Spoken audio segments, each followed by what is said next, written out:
Olá, meus amigos, minhas amigas, um dia de muita paz para todos nós. Hoje, exatamente 12 de julho de 2024, estamos nós reunidos para estudarmos a obra Entre a Terra e o Céu. Essa obra foi psicografada por Francisco Cândido Xavier pelo espírito André Luiz.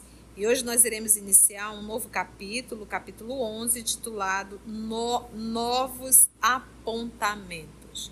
Vamos envolver o nosso irmão Wesley, que irá fazer a nossa prece de gratidão a Deus.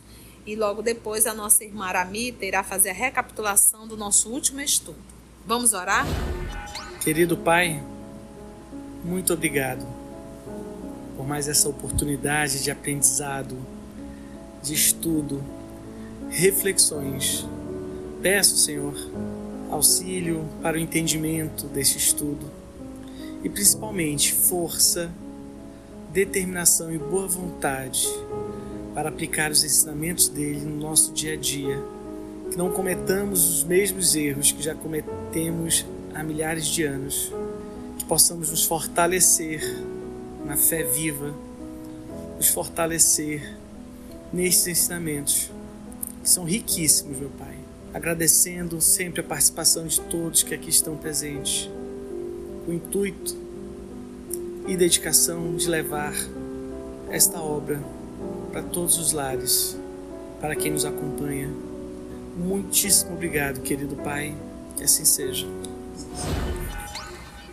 E aí, Mita, conta pra gente. Relembrando que André Luiz, Clarencio e Hilário estão no mundo espiritual, na colônia Lar da Bênção, numa das casas do Lar da Bênção, onde o Julinho foi recolhido. E eles estavam conversando com Blandina sobre outras crianças em situações piores que a do Julinho, porque elas vêm para vem para a oportunidade da reencarnação para resgate e educação e saem da encarnação antes de cumprir isso, às vezes por negligência, por descuido, por maus tratos, e estavam nessa conversa com a Blandina, que cuida do Julinho e de mais 11 crianças. E ficaram sabendo que ela está lá no mundo espiritual há apenas 3 anos. Tamo aí. E nesse capítulo, como bem está o nome, novos apontamentos, né? A curiosidade do trabalho da Blandina, a curiosidade em relação a essas escolas, como é que chama o nome, Aramita? Lar, né? Eles chamam de lar, né? Lar da Bênção, se tem outros. Então, esse capítulo vai tirar a nossa curiosidade em relação ao Lar da Bênção e saber, quem sabe, se teria outros lares nessa condição. Que Jesus nos conduza. Hilário, aderindo à renovação da palestra, indagou da irmã Blandina se ela era a dirigente do parque em que nos achávamos, ao que ela informou com humildade. Não me atribua tamanho crédito. Tenho tarefas variadas aqui e alhures. Entretanto, sou mera servidora. O nosso educandário guarda mais de 2.000 crianças, mas, sob os meus cuidados, permanecem apenas 12. Somos um grande conjunto de lares nos quais muitas almas femininas se reajustam para a venerável missão da maternidade. E conosco, multidões de meninos encontram abrigo para o desenvolvimento que lhes é necessário, salientando-se que quase todos se destinam ao retorno à Terra para a reintegração no aprendizado que lhes compete. Eu achei interessante que ela explica, né? Não me atribua tamanho crédito, tenho tarefas variadas aqui e em outros lugares, né? Então não é só lá, ela tem outros lugares que trabalha. Entretanto, ela diz, é uma mera servidora. Mas ainda diz, o nosso educandário está guardando ali nesse educandário mais de 2.000 crianças. Mas sobre os meus cuidados permanecem apenas 12. Tá? Então, são mais de 2.000 crianças, mas sobre o cuidado da Blandina, são 12 crianças. Ela diz, somos um grande conjunto de lares, né? Então, não é aquele movimento de orfanato, né? várias crianças, eles fazem o movimento para que a criança se sinta em uma casa, em um lar, né? Nos quais muitas almas femininas se reajustam, né? Se precisa reajustar é porque desajustou em algum momento, né? Se reajustam para a venerável, não é só o trabalho, é venerável missão da maternidade. Então, o Livro dos Espíritos nos fala que o maior trabalho que se tem, o maior mérito na Terra é a maternidade. Porque você estará cuidando dos filhos de Deus, dando a oportunidade de uma reencarnação. E não é apenas gerar no ventre, é criar. Porque gerar, todos os animais da parte fêmea geram. É criar. Então, venerável missão da maternidade. E conosco, multidões de meninos. Então, logo em cima, ela fala que são 2.000 crianças. Mas ela fala aqui que da parte dela, conosco ali, com o grupo que ela está só os meninos. Então, a gente se pergunta, eles separam, né, meninas e meninos nesses lares, né? Encontram abrigo para o desenvolvimento que lhes é necessário, salientando-se que quase todos os destinam ao retorno à Terra para a reintegração no aprendizado que lhes compete. Então, a gente vê mães que estão se reabilitando e crianças, no caso aqui os meninos, né, que também estão se preparando, estão se reabilitando para uma nova reencarnação. Então, tanto quem ajuda e quem é ajudado estão sendo trabalhados para uma nova reencarnação. Que legal isso, né? Inquiri o meu colega esmiuçador, né? Quem é o colega? Hilário. Então vamos ouvir Hilário. E a direção central? E aí, Blandina? Não reside aqui. O parque é uma das várias dependências de vasto estabelecimento de assistência e educação, do qual somos hoje tutelados.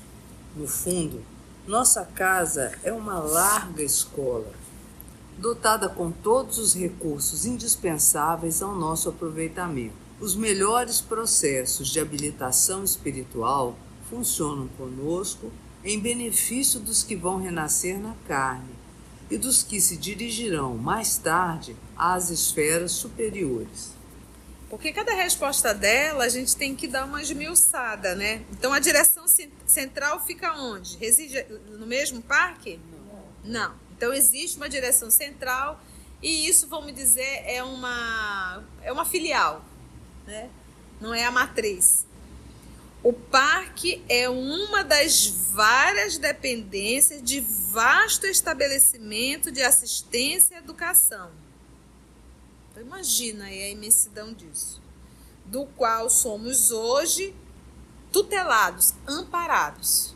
Então é interessante, todos são amparados, tanto as trabalhadoras quanto as crianças. No fundo, nossa casa é uma larga escola dotada com todos os recursos indispensáveis ao nosso aproveitamento. Então a gente para pensar, como é que a espiritualidade é? Se eu estou na espiritualidade e se de repente eu deixei filhos pequenos aqui na Terra, para aliviar essa dor, até para eu trabalhar, porque não é um processo à toa sair e deixar um monte de filhos, isso é um processo talvez expiatório, não sabemos, ou uma provação.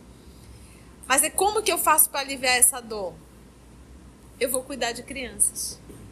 Até para aprender a expandir esse amor. Não é só aos meus, porque não são meus. Mas a todos aqueles que precisam de um colo, de um abraço, de um cuidado de mãe.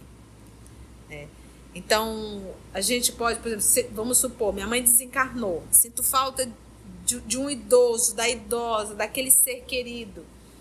Eu vou transportar isso para quem? Para os idosos que aparecerem no meu caminho precisando de ajuda. Então, vou olhar, direcionar esse amor. Para quê? Para expandir. Eu não posso me limitar, eu tenho que expandir. Então, passo a enxergar em cada idosa como se fosse a minha mãe. Por isso, Jesus falou a João Evangelista: filho, eis aí a tua mãe, mãe, eis aí teu filho. Enxergue em João Evangelista eu, o teu filho. Porque a dor vai doer, mas cuida dele como se você estivesse cuidando de mim, o teu filho, né?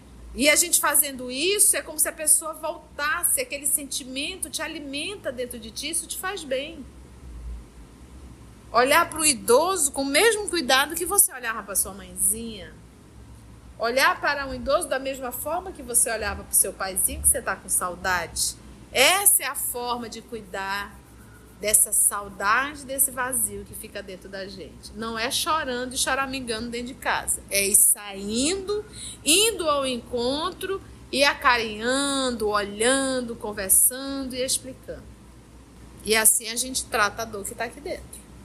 Os melhores processos de habilitação espiritual funcionam conosco, em benefício dos que vão renascer na carne e dos que se dirigirão mais tarde às esferas superiores. O trabalho no bem está beneficiando a todo mundo, tanto a quem vai reencarnar quanto aqueles que irão para esferas superiores. É isso que a gente tem que pôr na cabeça. O que nos torna melhor, o que nos faz crescer, o que nos faz aprender, é estarmos em movimento, em trabalho. Ninguém vai fazer isso trancado dentro de casa. Mas possuem aqui até mesmo os cursos primários de alfabetização? Falou nossa jovem amiga. Como não? Precisamos movimentar todas as medidas do despertamento espiritual ao nosso alcance. A cultura intelectual pode não ser condição básica de nossa felicidade. No entanto, é imperativo de engrandecimento de nossa alma. Quem não sabe ler, não sabe ver como deve. Bom, né? A gente tem alfabetização? Tem alfabetização. Então, quando nós recebemos... Não sei se vocês já acompanharam, tem uma criança de 4 anos de idade chamado Davi, dando aula de anatomia. E ele diz, cuide do seu corpo e cuide do seu coração, senão você vai ser meu paciente. E ele diz que vai ser cardiologista, mas ele estuda já com 4 anos. E ele aprendeu, entre aspas, a ler pela internet, lendo. Ele sabe ler, E obviamente isso chamou tanta atenção que as pessoas começaram a mandar presentes para ele de livros de anatomia. Você precisa ver. Você já viu, Lígia? Vocês já viram o Davi? A gente fica impressionado, ele tem só 4 anos. Ele usa os termos técnicos. E a mãe deixa bem claro que e não tem ninguém da família que seja da área da saúde. Nem o pai, nem a mãe. 4 anos de idade. Obviamente que é um espírito que traz uma bagagem muito grande, até pela facilidade com que ele tem de entender toda a anatomia do corpo, em particular a parte cardiovascular. É algo assim impressionante. Então, essas crianças, esses seres, eles estão em processo de evolução intelectual. E há um reforço, sim, no mundo espiritual para isso. Tem a alfabetização. Eu tenho uma irmã que é professora, a Vivi, e ela todo dia ela diz, mano, eu sonho demais com criança, ensinando criança, e a criança, tem umas que eu adoro. Eu digo, que bom, porque no mundo espiritual tem, sim, tem alfabetização, tem crianças que precisam aprender. E olha, minha irmã, eu digo para ela, trabalhar com criança no mundo espiritual, o bônus horas é duplo. É 2 vezes mais. Enquanto nós aqui no Brasil não valorizamos esse profissional excepcional da educação, infelizmente, no mundo espiritual ganha 2 vezes mais. Quem trabalha principalmente com criança. Eu tendo um de 6 anos, ele aprendeu inglês só pela internet. Fala fluente e agora está aprendendo indiano. A mãe dele está aprendendo, agora está falando indiano. Olha aí. Está aprendendo indiano. Você conhece ele? Esse é meu paciente. Seu paciente, olha que interessante. Por quê? É aquilo, sabes quando a gente já sabe, precisa só lembrar novamente? E o que a gente aprende de espiritismo? Quanto mais evoluído o espírito, menor o período da infância. Então, quando a gente percebe, por exemplo, hoje nós temos nós os pais, nós, o povo de 50 anos, nós educamos os filhos para permanecer criança. Educamos os nossos filhos para permanecerem crianças. Então, são seres com 19, 20, 25, 30 anos, parece que é uma criança dentro de casa. Não tem maturidade para resolver as coisas. Porque nós criamos assim, com tanto tati-bitate, com tanta proteção, com tanto nhenhenhen, que aconteceu o que a gente está percebendo isso hoje. E que está alongando muito essa falta da maturidade de ser adulto. Mas o que a gente sabe? Quanto mais evoluído o espírito, menor o tempo de infância. A lucidez vem mais rápido, processo de aprendizagem também. Isso está muito... E é isso, quanto mais evoluído o espírito, menor o tempo de infância. Vocês devem recordar, as crianças que nasciam passavam semanas de olhinhos fechados, tudo ali, né? Os olhinhos dela já abriu, não, ainda não abriu. Hoje as crianças já nascem com o pescocinho durinho, olhinhos abertos, atento a tudo. Alguns até sorrindo. Não é verdade? Então a gente vê que está mudando. Se nós tivermos olhos para prestar atenção, a gente vê que está mudando.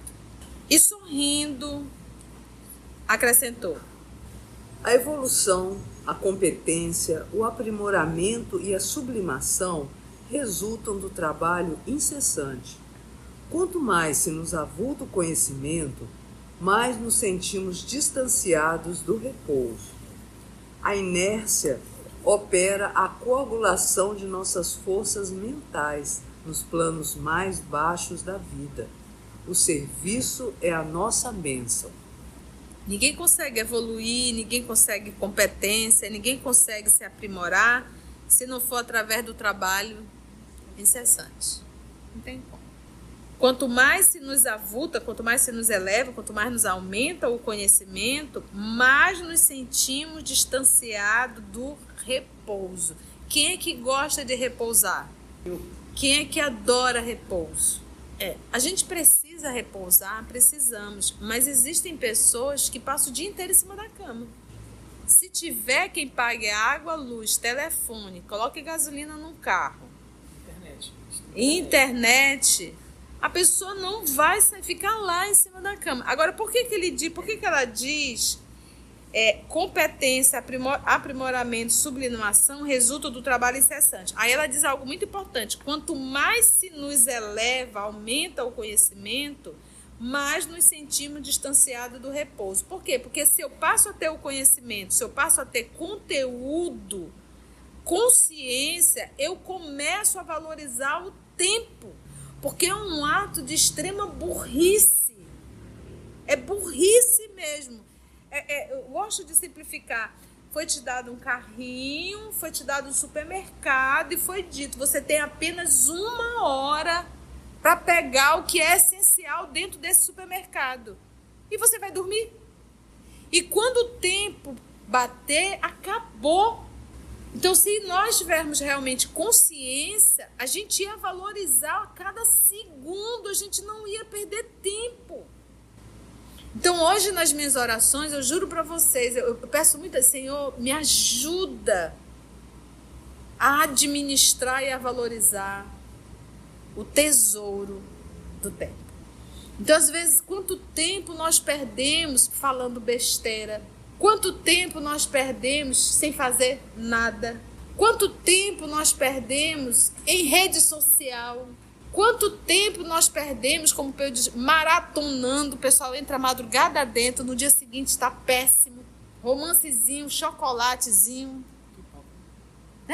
Então, e o tempo, como dizia lá, o povo, não para.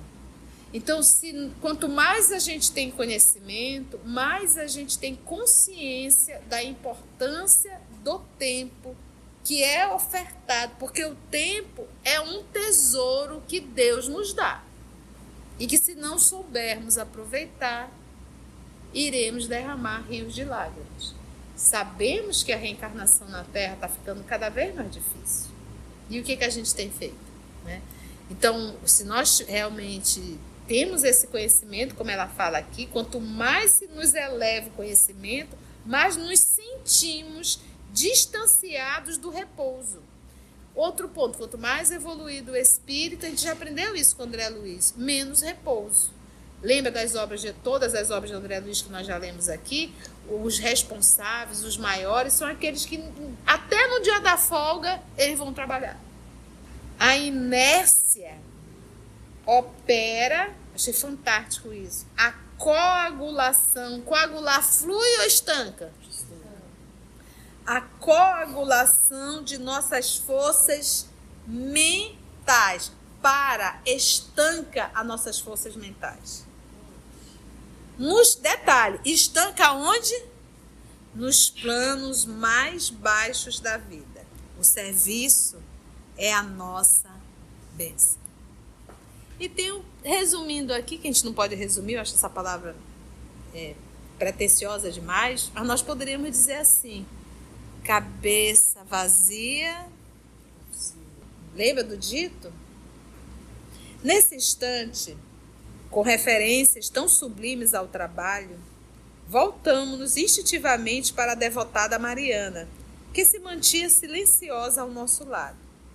Estaria ela ligada aos compromissos de proteção à infância? A pergunta que Hilário desfechou com delicadeza fraternal, respondeu polidamente, ou seja, de forma aprimorada: quanto a mim, coopero com minha neta nos serviços que lhe foram conferidos aqui.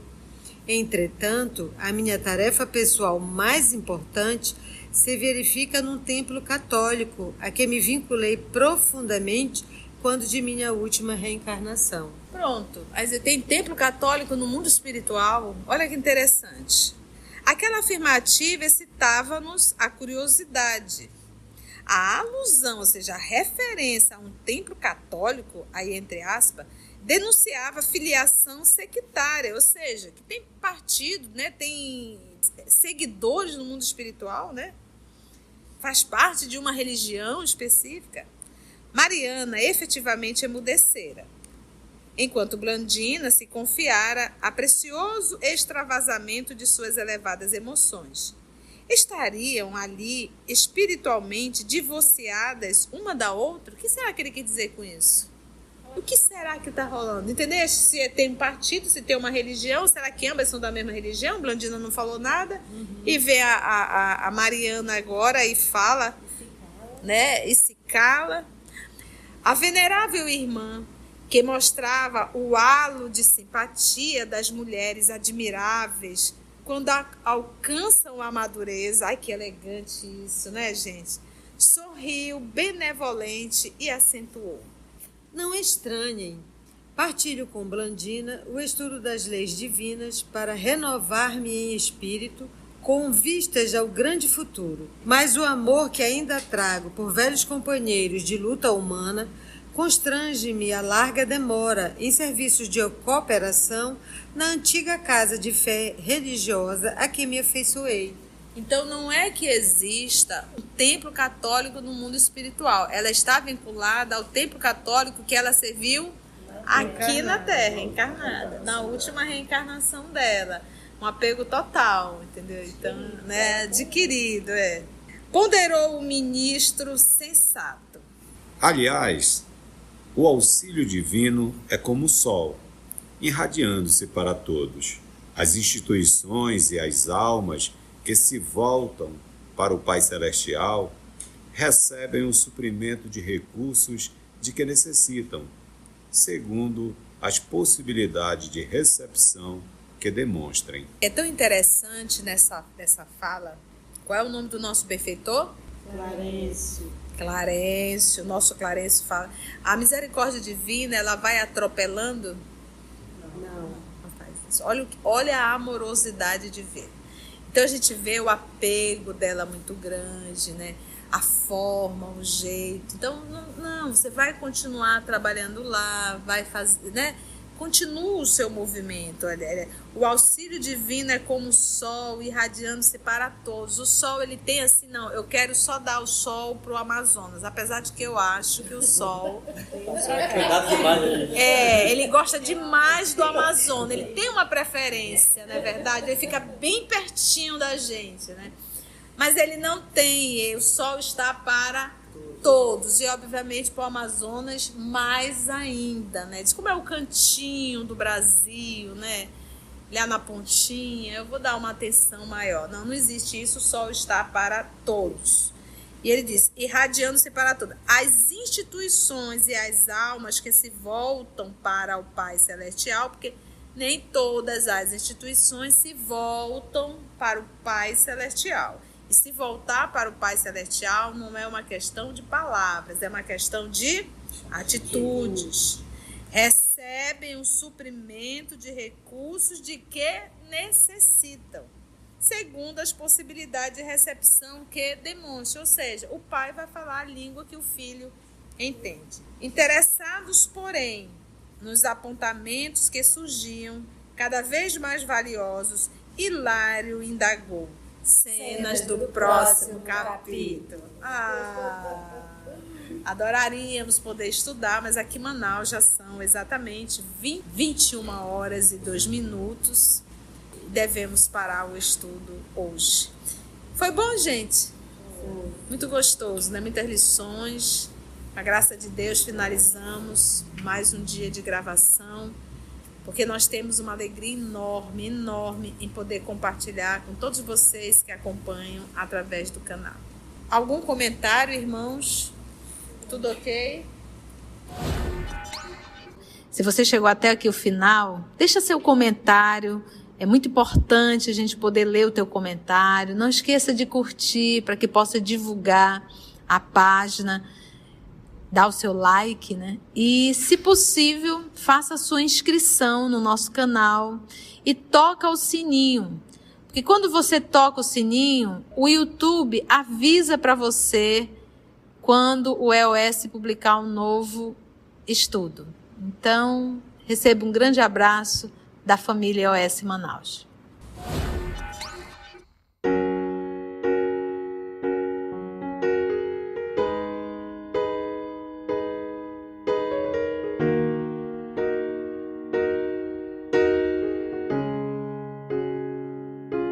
Antes de orarmos em agradecimento, vamos ouvir algumas considerações da tia que destacamos neste estudo para a reflexão dos ensinamentos. Vamos aos destaques da tia?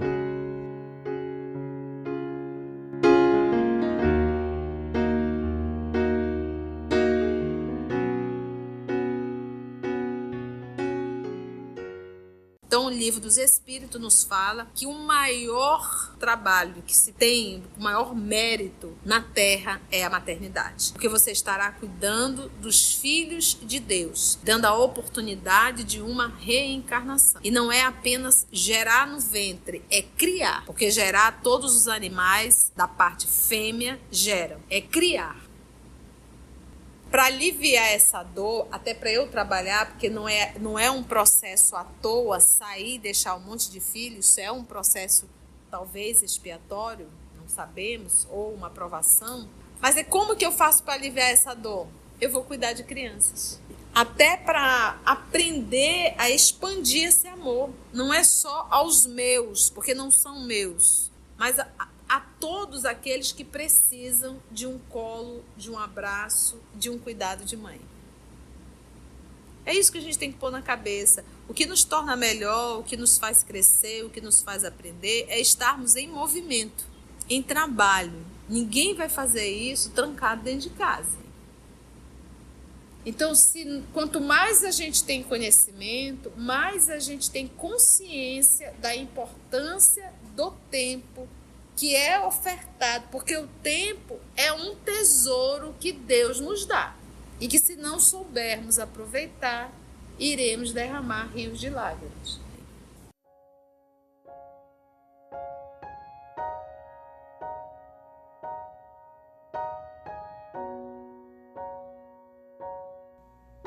Assim, concluindo o nosso estudo de hoje e agradecendo o nosso Mestre Jesus por mais este momento de aprendizado, vamos orar?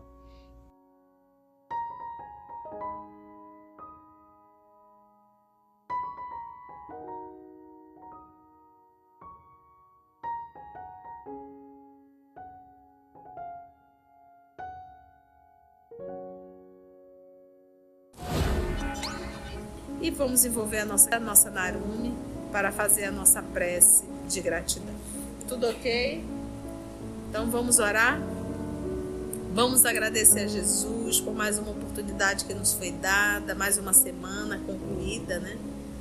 E vamos para frente. Mestre Jesus, Mestre amigo, Pastor amoroso, te agradecemos, Senhor, por todas essas lições, esses chamados para a renovação espiritual, que caem como uma gota que sacia a nossa sede. A cada sexta-feira, a cada estudo desse, essas palavras, esses ensinamentos nos nutrem o espírito. Te agradecemos, Senhor, por tanta misericórdia, por tanto amor, tanto carinho e cuidado que tens por nós. Nunca nos abandona, sempre nos manda um aviso, um alerta, que infelizmente muitas vezes fechamos os olhos e os ouvidos para Ti. Ajuda-nos, Senhor, a saber receber os recursos que nos envia. Dá-nos a humildade para reconhecer os nossos erros. Ajuda-nos a despir-se do orgulho, do egoísmo, da vaidade, que insistimos em cultivar no nosso mundo íntimo. Ajuda-nos, Senhor, no trabalho, na renovação íntima. Ajuda-nos a tirar esses espinhos que viemos cultivando há tanto tempo. Incomoda e dói a renovação íntima, a reforma íntima. Mas nos ajuda a perceber que precisamos e que é chegado o tempo. Já passou o tempo. Precisamos correr, Senhor. Precisamos aproveitar cada dia, cada hora. Então, Mestre, nos ajuda, Senhor, a acordar, porque muitas vezes insistimos em dormir. Como Paulo disse, levanta tu que dormes. Ajuda-nos, Senhor, e obrigada por tudo. Que assim seja.